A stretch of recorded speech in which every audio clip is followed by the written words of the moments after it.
കൊല്ലം ആശ്രാമത്ത് 2 മാസം മുമ്പ് സൈക്കിളിൽ കാറിടിച്ച് വയോധികൻ മരിച്ചത് കൊലപാതകമെന്ന് തെളിഞ്ഞു. സ്വകാര്യ പണമിടപാട് സ്ഥാപനത്തിലെ മാനേജറായ സ്ത്രീ അടക്കം 5 പേരാണ് പിടിയിലായിരിക്കുന്നത്. 76 ലക്ഷം രൂപ തട്ടിയെടുക്കാനായി ബാങ്ക് മാനേജറായ സരിത കൊട്ടേഷൻ നൽകിയാണ് പന്തളം കുടശനാട് സ്വദേശി പാപ്പച്ചനെ കൊലപ്പെടുത്തിയത്.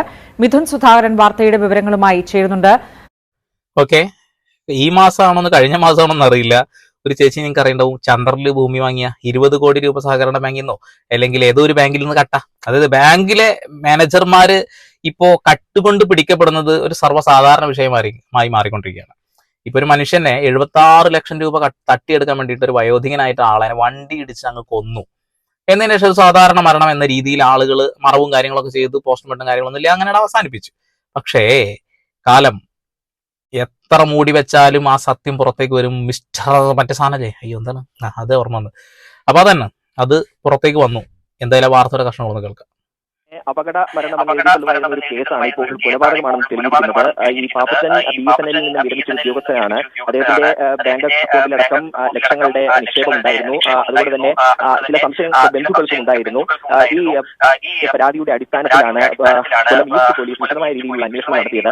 ഈ ആശ്രാമ പരിസരത്തുകൂടി സൈക്കിളിൽ പോകുകയായിരുന്ന പാപ്പച്ചനെ അമിത വേഗതയിലെത്തിയ കാറ് ഇടിച്ചു തെറിക്കുകയായിരുന്നു. അങ്ങനെയാണ് അദ്ദേഹം മരിച്ചത്. അന്ന് ആ കാർ അനിമോൻ എന്ന് പറയുന്ന ആളെ പോലീസ് അറസ്റ്റ് ചെയ്തതാണ്. അന്ന് അയാൾ പറഞ്ഞത് അറിയാതെ സംഭവിച്ചതാണ് എന്നതൊക്കെയാണ്. അത് പോലീസ് വലിയ രീതിയിൽ അത് വിശ്വസിക്കുകയും ചെയ്തു. പക്ഷേ പിന്നാലെ ഈ പാപ്പച്ചന്റെ ബന്ധുക്കൾ നൽകിയ പരാതിയിൽ വിശദമായ രീതിയിൽ പോലീസ് അന്വേഷണം നടത്തി. ഈ അനിമോൻ നിരവധി ക്രിമിനൽ കേസുകളിൽ ഉൾപ്പെട്ടയാൾ കൂടിയാണ്. അങ്ങനെ അനിമോന്റെ ബാങ്ക് അക്കൗണ്ട് പരിശോധിച്ചതിൽ നിന്നാണ് ആ ഒരു സമയപരിധിയിൽ അനിമോന്റെ അക്കൗണ്ടിലേക്ക് ലക്ഷങ്ങൾ എത്തിച്ചേർന്നതായിട്ട് മനസ്സിലാക്കിയത്. അങ്ങനെ ഓഹോ, അത് ശരി. ഈ പറയുന്ന ആള് കൊട്ടേഷൻ എടുത്തിട്ട് ആളെ വണ്ടി ഇടിച്ച് കൊന്നതിന് ശേഷം അപ്പോഴത്തേനും ബാങ്കിൽ നിന്ന് ഫണ്ട് ട്രാൻസാക്ഷൻ നടന്നിട്ടുണ്ടേ. അപ്പൊ ഒന്ന് ആലോചിച്ച് നോക്കണം കേട്ടോ. അപ്പൊ ബാങ്ക് മാനേജർ അതുപോലെ തന്നെ കുറച്ച് ഗുണ്ടകൾ എല്ലാവരും ചേർന്നുകൊണ്ട് ഇങ്ങനെ നിങ്ങൾ ബാങ്കിലൊക്കെ വലിയ രീതിയിൽ പണം നിക്ഷേപിക്കുകയാണെങ്കിൽ ഒന്ന് ശ്രദ്ധിക്കണത് നല്ലതാണേ. കാരണം ഇങ്ങനെയുള്ള കുറെ എണ്ണം ഉണ്ട്. അവര് നിങ്ങളെ പണം എങ്ങനെയെങ്കിലും തട്ടും. അപ്പൊ എങ്ങനെയാണ് ഈ ഒരു മരിച്ചുപോയ ആളുടെ കയ്യിൽ ആ ഒരു പണം ഇവരടിച്ചു മാറ്റുന്നത് എനിക്ക് മനസ്സിലാവാത്തത്. അത് എങ്ങനെ അയാളുടെ അക്കൗണ്ടിൽ നിന്ന് വലിക്കാം? അപ്പൊ എന്തെങ്കിലും ഒപ്പ് കാര്യങ്ങളൊക്കെ ശേഖരിച്ച് വെച്ചിട്ടുണ്ടാകാം.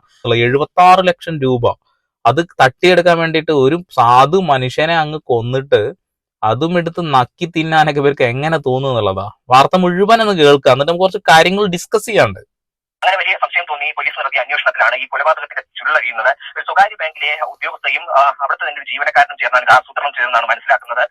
ഈ പാപ്പത്തിന് 72 ലക്ഷം രൂപയുടെ 76 ലക്ഷം രൂപയുടെ നിക്ഷേപം ഉണ്ടായിരുന്ന ഒരു സ്വകാര്യ ബാങ്കിലെ ഉദ്യോഗസ്ഥ ഈ പണം തട്ടിയെടുക്കുന്നതിന് വേണ്ടി ഈ അനിമോനും സംഘത്തിനും കൊട്ടേഷൻ കൊടുക്കുകയായിരുന്നു എന്നതാണ് നിലവിൽ മനസ്സിലാക്കുന്നത്. പക്ഷേ അതിൽ നിന്ന് 40 ലക്ഷത്തോളം രൂപ അവർ കൈക്കലാക്കുക പോലീസ് കണ്ടെത്തിയിട്ടുണ്ട്. നിലവിൽ അതെല്ലാം തിരിച്ചുപിടിക്കുന്നതിനുള്ള നടപടികളടക്കം നടക്കുന്നുണ്ട്. എന്തായാലും ഇപ്പോൾ അതിന്റെ ചുരുൾ കഴിഞ്ഞിരിക്കുന്നു. ഇപ്പോൾ 5 പ്രതികളെ ഈ സ്വകാര്യ ബാങ്കിലെ ജീവനക്കാരിയായിട്ടുള്ള സരിതയടക്കം 5 പേരെ, അനിമോനെ അടക്കം 5 പേരെ ഇപ്പോൾ ഈസ്റ്റ് പോലീസ് അറസ്റ്റ് ചെയ്തിട്ടുണ്ട്. അല്പസമയത്തിനകം തന്നെ ഒരു ആശ്രാമം പരിസരത്ത്, അതായത് ഈ അപകടം നടന്ന ഈ കൊലപാതകം നടന്ന ആ പരിസരത്ത് എത്തിച്ച് ഈ പ്രതികളെ എത്തിച്ച് തെളിവെടുക്കും. അതിനുശേഷം പോലീസ് മാധ്യമങ്ങളെ സ്വകാര്യ ബാങ്ക് എന്ന് പറയുന്നുണ്ട്. പക്ഷെ ഏത് ബാങ്കാണെന്ന് കൃത്യമായിട്ടൊന്ന് പറഞ്ഞിരുന്നെങ്കിൽ കുറച്ച് നല്ലതായിരുന്നേ.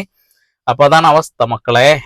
എന്ത് പ്രതീക്ഷിച്ച് എന്ത് വിശ്വസിച്ച് നമ്മൾ ബാങ്ക് അക്കൗണ്ട് തുടങ്ങും എന്നുള്ളതാ. ബാങ്ക് ഇടുന്ന പണം തന്നെ പല രീതിയിലും പല പലിശയും അതും ഇതും എന്നൊക്കെ പറഞ്ഞുകൊണ്ട് നമ്മളേക്കൊന്ന് കട്ടുകൊണ്ട് പോകണം. അതൊന്നും കൂടാതെ അവിടുത്തെ ബാങ്ക് മാനേജർമാരെയും കൂടിയും പേടിക്കേണ്ട അവസ്ഥ. ഈ ഒരു സ്ത്രീ ആസൂത്രണം ചെയ്ത ഒരു വലിയൊരു ഗൂഢാലോചനയുടെ ഭാഗം നടന്നൊരു കാര്യമാണ് കേട്ടോ.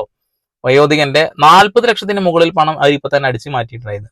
76 ലക്ഷം രൂപയിൽ 40 ലക്ഷം രൂപ പണത്തിന് വേണ്ടി എന്തും ചെയ്യുന്ന രീതിയിൽ ഇവിടെയുള്ള ആളുകൾ മാറുമ്പോ സത്യം പറയാച്ചിട്ടുണ്ടെങ്കിൽ ദുരന്തം, ഇപ്പൊ വയനാട് ദുരന്തമൊക്കെ വന്നില്ലേ, അതിന്റെ മുകളിൽ വരും ഇങ്ങനെയുള്ള കുറെ നാറികളുടെ പ്രവർത്തനങ്ങൾ കാരണം എന്നുള്ളതാണ്.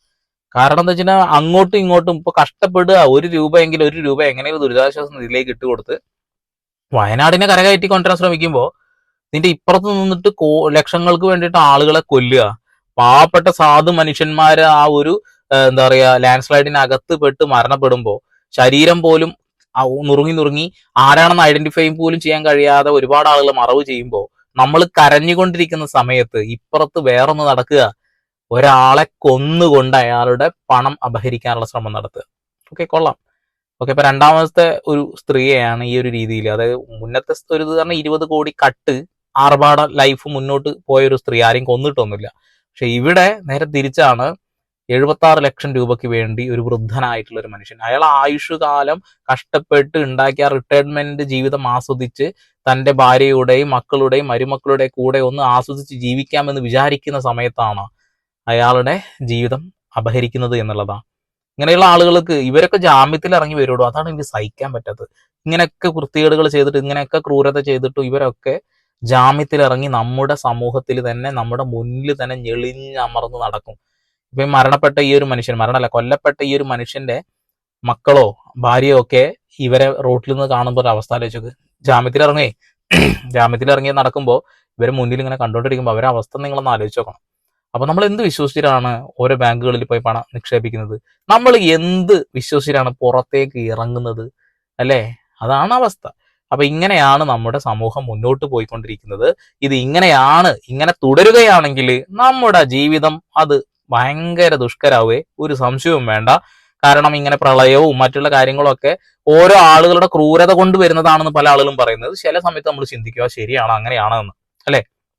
ഈ ഒരു സ്ത്രീക്കും അമ്മയും പെങ്ങളും അച്ഛനും അമ്മയും എല്ലാവരും ഉണ്ടാവുമല്ലോ, അല്ലേ?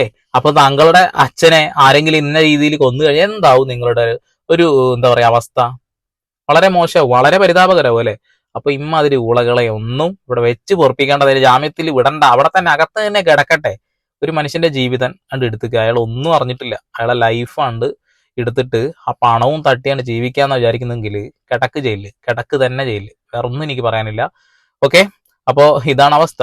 ഇനി നമ്മൾ പുറത്തേക്ക് ഇറങ്ങുമ്പോഴും നമ്മുടെ ഫണ്ടിനെ കുറിച്ച് ഓരോ രീതിയിൽ കൈകാര്യം ചെയ്യുമ്പോഴും അതിനെക്കുറിച്ച് സംസാരിക്കുമ്പോഴും ഒക്കെ ശ്രദ്ധിക്കണം, നല്ലതാണ്. കാരണം ഇവിടെ കുറെ കണ്ണുപൊട്ടന്മാരുണ്ട്. എന്താ കാണാത്തതറിയോ? സ്നേഹം കാണില്ല, അത് മനുഷ്യനാണെന്ന് കാണില്ല, അവരുടെ പോക്കറ്റിലെ പണം മാത്രമേ കാണുള്ളൂ. അത് എടുക്കാൻ വേണ്ടി നമ്മളെ ചുറ്റികക്കടിച്ചോ വണ്ടി ഇടിച്ചു കൊന്നോ അത് അങ്ങ് എടുത്തു പോകും. അപ്പൊ ശ്രദ്ധിക്കുക. എനിക്കിത് വയസ്സായ ആളുകളോട് പറയാനുള്ള കാരണം, ചിലപ്പോൾ നിങ്ങൾ ഒന്നും അറിയണ്ടാവില്ല, നടന്നു പോണ സമയത്തോ ഓടി മാറാൻ കഴിഞ്ഞെന്ന് വരില്ല, കുറെ പ്രായമായി കഴിഞ്ഞാൽ അങ്ങനെ ഒരു ബുദ്ധിമുട്ടുണ്ട്. യുവാക്കളൊക്കെ ആണെങ്കിൽ എങ്ങനെയെങ്കിലുമൊക്കെ ഒന്ന് ചാടി രക്ഷപ്പെടാൻ കഴിയും. അതുകൊണ്ടാണ് പറഞ്ഞത്, ഒന്ന് ശ്രദ്ധിക്കുന്നത് നല്ലതാണ്. ഓക്കെ.